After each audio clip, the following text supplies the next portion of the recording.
السلام عليكم ورحمة الله وبركاته. مرحبا بكم بقناة المملكة الإخبارية. والآن إلى العناوين.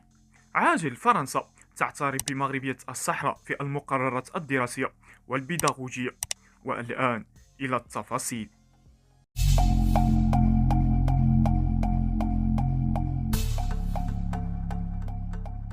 ما كانت فرنسا تضمره، أصبحت باريس تعلن عنه بشكل رسمي بخصوص قضية الوحدة الترابية للمملكة.